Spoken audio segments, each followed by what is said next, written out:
What up, boys, and welcome back to yet another video. So in today's video, we're going to take a look at the Burning Crusade Classic classes.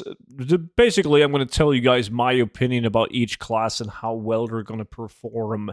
And before we do that, I do want to say a massive thank you for all the support that I've been getting on both the Classic TBC Gold Guide, but also the OG Classic Gold Guide. So if you're currently preparing yourself for Classic TBC, definitely check out the Classic WoW Gold Guide.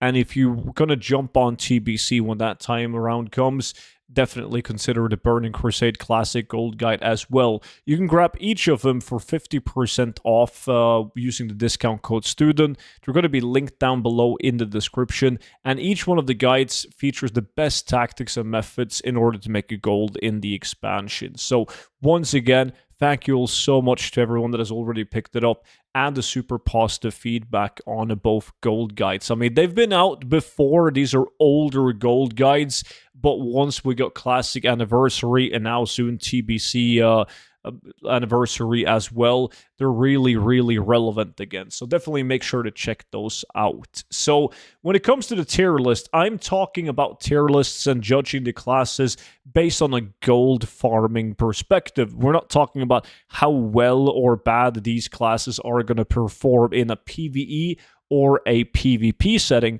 but if you want to tune strictly for gold farming, but you're kind of hesitant on which class you're going to pick, or if you don't really care about what class you're maining, or you're between a couple of classes, you can look at this video and get some inspiration on what you should consider to play, right? And please note that these are my opinions only, and they're not necessarily the correct opinion, because I do know that there's going to be somebody who mains a priest and he's furious because I don't consider it to be an S-tier class. So we're going to start it right off with the Druid. And Druid, as most people know, is like the god tier class in retail WoW. And it has been for many, many expansions now. Like over 10 years, it's been the best class for gold farming. Well, that's not really the case in Classic TBC. And to start that off, before I rank any of these classes, I do want to say that the beauty of TBC gold making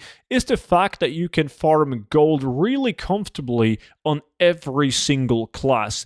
There's so many different ways and different farms where you can grind gold in TBC, and there's a lot of those like very simple farms where you just kill like one mob after another in the open world and they drop loot of interest, which you can do with pretty much every single class. But there's obviously going to be classes that are better than other, and there will be some classes that can do gold farms that other classes won't be able to do.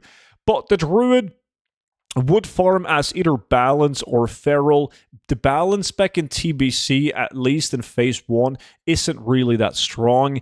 Now, what Druid has going for him is that they will get flying at level 68, and then of course they can do the quest line to get epic flying at 70, and they are by far the best class to do herbalism, since they can like pick up the flowers while being in flight form, so there's no downtime like mounting, like demounting and mounting back up again. So the Druids are the best gathering tune. If you're going to be grinding mobs, you want to be doing that as feral. Now, it's not a bad class per se, because a lot of the what we determine if a class is good or not is how is the burst, like how fast can it kill mobs, and more importantly, is there any downtime? You don't want to get a lot of downtime where you got to sit down and drink and eat and bandage yourself before you go ahead and you tag more mobs and kill more mobs. Now, a Druid doesn't really have that issue because you can easily do self-healing. If you get low on mana, you innervate yourself. But you can pretty much just keep on grinding mobs while self-healing, needing like very little downtime. But it's not as powerful as some of the other classes. So I'm going to put this as an A tier, because I do think that if you play Feral and you play it well and you manage your mana and HP, they can be quite decent at farming. Now, next up is a Hunter. Hunter automatically S tier in phase 1. Like in all phases, but like from the start, phase 1, they completely shine. And it's kind of mainstream that Hunter is good for gold grinding. That's how it's been since vanilla. And it just makes sense. Like once you get the dungeon tier set on these guys, they just completely demolishes everything. They got nice burst. They got like close to no downtime. They can just keep on pulling mobs. If you accidentally pull a couple of mobs too many, send the pets at them. You can use traps. Like they're such a versatile and nice class. And then TBC, they are absolutely insane. The only annoying thing about playing a hunter is keeping like food and arrows, right? Like having to run back to purchase more arrows. It might seem like a minor task to do, but if you're someone like me that likes to stay at a location and grind for hours upon hours, it gets annoying that you have to go back and buy arrows. But you usually combine that with vendoring anyways. But hunters, absolutely a banger of a class in terms of gold farming. They're also able to kill like bigger elites like the tree ants up at the Skettas area, Interrucker Forest, really well.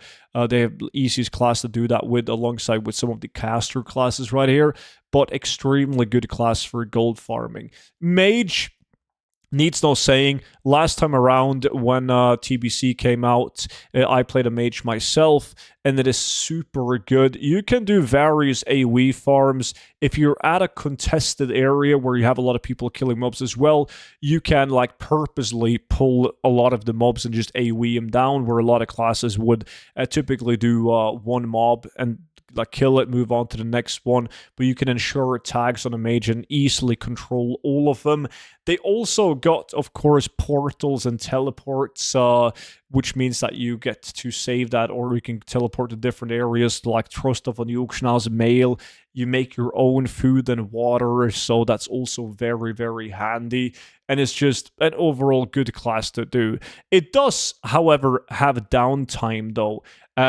Like when you're out there and you're farming, even though you keep being stacked up on mana crystals and you use Evo to regenerate mana, like when you're farming efficiently, you are going to run out of mana and you will find yourself sitting down to drink before you can keep on farming. So like it's like a weak S tier. Kind of want to put it in A tier because it's not as good as it was in Classic, in my opinion, but it's still an S tier class. Like, we're not trying to fool anyone. It's a very good class.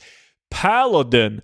This one is quite difficult, actually, because a Paladin in general, if you farm as protection or retribution, there will be downtime. You're going to have no problem killing the mobs, and you'll kill them efficiently. You can pull many mobs if you decide to farm as a protection, but there's downtime, and they don't have as good mobility as other classes. However, though, it's like the go-to steady gold farming class. People are doing like these raw gold farms, going into Stratholme, AoEing the entire Stratholme down in all of that. So it is a very good class for that. Like most people that I know in my community of gold farmers, they always have a Paladin alt that they do Stratholme with because it's just guaranteed steady gold. However, though, if we're going to base this off of doing like Burning Crusade farms, I don't think it is like quite up there with the other classes. Like this is gonna, like if you include old content, dungeon grinding, which I feel like you kind of have to because people will be doing, it's going to be an A tier class. I mean, I kind of want to put it on a B tier because I'm not a big fan of spamming for raw gold, but I'll put it as an A tier. Priest is okay. It's like I was talking about in the beginning of the video, where you can go farm with pretty much every single class, right? And with a priest, you're obviously going to be gold farming as Shadow, but they got bad mobility. You can easily kill mobs with them, and like they regenerate an okay amount of mana. But if you are going to farm as efficiently as some of these S tier classes, you're going to have to get involved with multiple mobs at a time, and they just don't hold up as well as like any of these classes, honestly. So I'm going to put that on a B tier. I think it isn't just sustainable long term with the A priest. It will be when you get really overpowered with good gear, but a hunter and a mage and like some of these other classes as well, they can easily handle like multiple mobs, and it's going to be no biggie. But with a priest, by all means, you can do that, but you're going to have to sit down and drink up to full before you're going to continue if you pull too many mobs with this one. That's my personal experience playing a Shadow Priest early on. Rogue, not the biggest fan of a Rogue. I do think that Rogue has a high place up here late expansion when you're like decked out in Black Temple gear and you get your glaives and whatnot. You're just going to absolutely dominate the mobs, kill them very quickly in like an opening from a stun, and there's going to be close to no downtime. But at least in phase 1, it's a B tier class. It's not going to be able to pull like multiple mobs without like sitting down and eating and bandaging yourself before you go out and you kill the next mobs. And if there's anything that we know from past experiences with classic releases, is that actually matters a lot, because the most popular gold farming locations are super decked out with people. And if you find yourself sitting down to drink or bandage yourself as the other classes are running around pulling mobs, you're going to be really far behind. You need to be ready to pull a mob as soon as they spawn in some of the cases for maximum efficiency.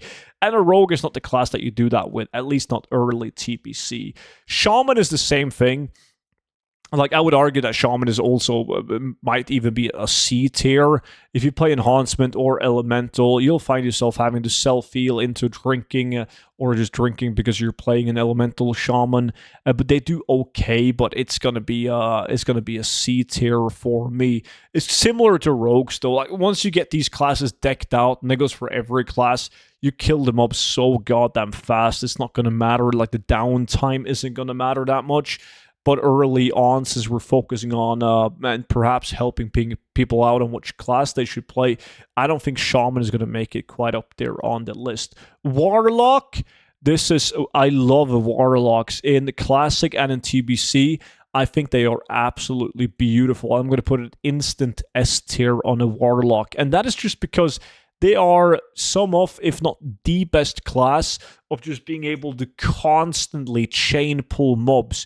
Like, you dot up like 3-4 mobs, and then you see competition coming your way. No biggie. You tag the other mobs so that's close to you as well, because you don't want him to get the tags.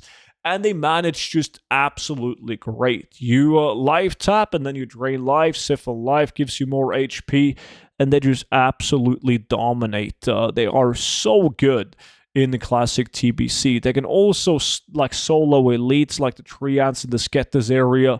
They can banish the mobs and move further away and kite like a champion. It's just an overall great gold farming tool. And it also helps that they are extremely good at both PvE and PvP. All around, great class in TBC. And then we have the Warrior, which might be the class that I end up playing. I haven't really made up my mind yet. And that is not because it's a great class for gold farming, but I've already played like a Mage, and I played a Warlock, I played a Druid. I played most of these classes besides from a Hunter, so that might also be my pick. And I don't want to make my decision on which class I'm going to play based on what is the best tune for gold farming, because I truly believe that you can make gold easily with any of these classes as long as you know what farms you have out there like at your disposal. It's quite easy to pick the highest yielding gold per hour farms for your class. So, but a Warrior is going to be similar to a Rogue and a Priest, where they will be able to absolutely stomp mobs better as the expansion progresses. But there is going to be downtime, and a Warrior might actually be slightly worse than something like a Priest, because you're going to find yourself in a situation where these caster classes and Druids just steal the mobs right in front of you, the tag of the mobs. They will tag the mobs before you get close to the mobs and can tag them yourself. So it's going to be difficult for a Warrior to tag mobs compared to a lot of these classes. So this is what my list would look like. So if you're a Shaman, please don't be mad at me. Like, I love Shamans. TBC Shamans are like the most indesired class. If you do 25-man, people want 5 Shamans. You do Karasan, people want double Shamans at least, right? Shamans are extremely good, and they bring a lot to the table. But for gold farming, they're pretty meh. So that's pretty much it for my tier list for gold farming classes for TBC anniversary. I appreciate you all watching. Make sure to subscribe to the YouTube channel for more TBC classic videos. And of course, don't forget to check out both the classic TBC and the classic WoW gold guides. Both linked down below in the description. I appreciate you all watching, and I will see you all back in at tomorrow's video. But until then, bye bye.